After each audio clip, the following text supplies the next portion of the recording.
Hey guys, it's Brian McKnight here. I've been traveling about 17 hours to Guam. I have a concert tonight, and I got off the plane to some of the most heinous craziness I've ever seen in my life. That my oldest son, Brian, would post that I'm abandoning my children.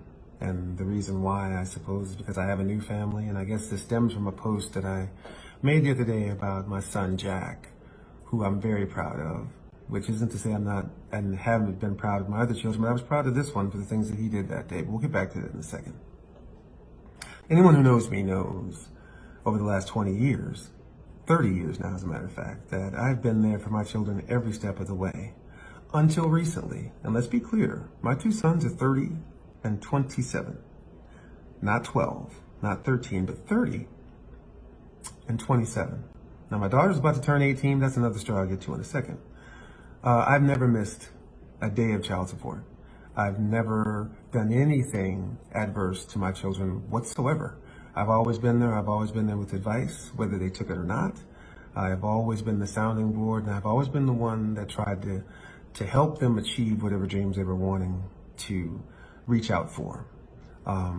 I guess one of my only faults is that I gave my children everything that I didn't have in the hopes that they would appreciate it, because I know how much I would have appreciated it when I was their age.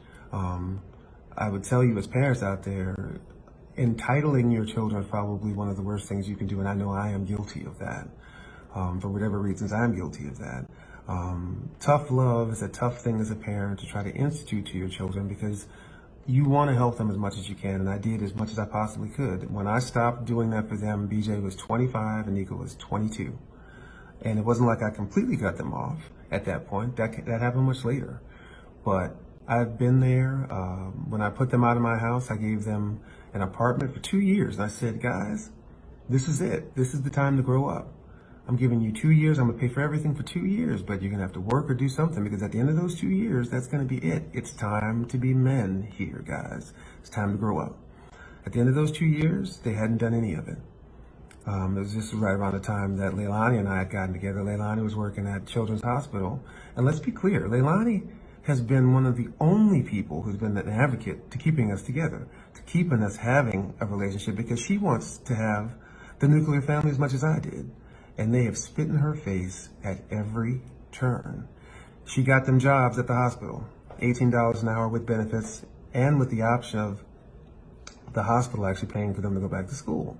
They said, and I quote, that they knew they didn't want to stop smoking, and they would have to pass a drug test.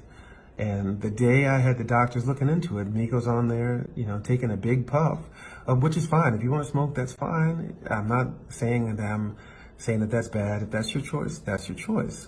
But what I'm telling you is that we have been advocates for them every step of the way. Now let's go to the part where we have been estranged. Again, we talk about abandonment. I'm not abandoning them. We are estranged, which happens more often than not in this particular situation. BJ broke into our home a few months ago, and he put X's on the eyes of our wedding photos.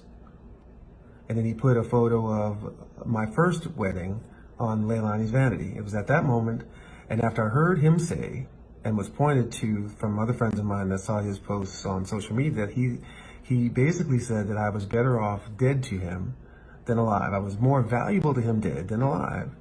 And that was the end of me dealing with him.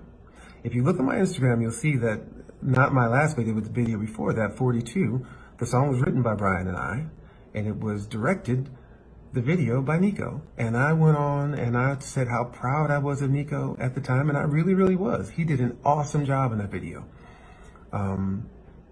Even before that, less than 2 years ago, these are the two gentlemen who stood up for me as my best man in my wedding.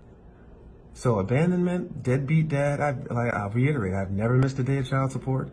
I've been there every step of the way. BJ, he talks about Jack's new car. BJ had 3 brand new cars before he was 22. But I'm not talking about material things, because none of this has anything to do with money. It's about respect. Respect goes both ways.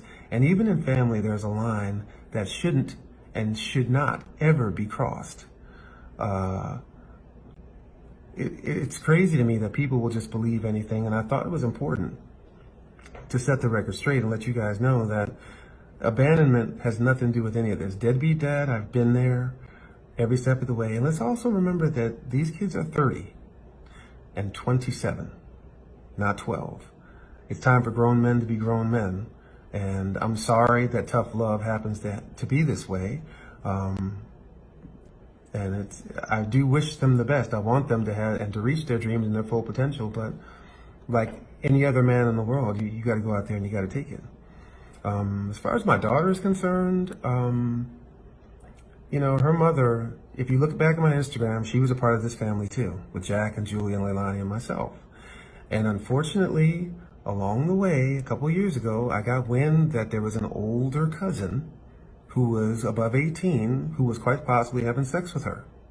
So I called, as a father should, to the state office for children's affairs there in Arizona, and I never heard anything back. But the next thing that her mother did was to block all of us from her social media, from her phone, and completely estranged her from us. So what that told me was they didn't want me to be involved in her life that way. So to see the post that she said, considering that her mother only had a child with me for money in the first place, and I'll reiterate this, I have not missed a child support payment. She goes to one of the most incredible private schools in Arizona. So I don't know where this is all coming from, but I thought that I needed to let everybody know that there's another side to this story. You can choose to believe what you want. I thought that I would lay it out there for you. Anything that I say is actual and factual. All you have to do is Google Brian McKnight and Sons, and you'll see us singing all over YouTube. Go back and look at my Instagram. Go back a couple of years. You'll see that I've posted about all of my children. But remember that these kids, these boys, they're grown men, and tough love is exactly what it is. It's tough love. So thanks, everybody. Thanks for listening, and I hope that gives you a little bit more perspective.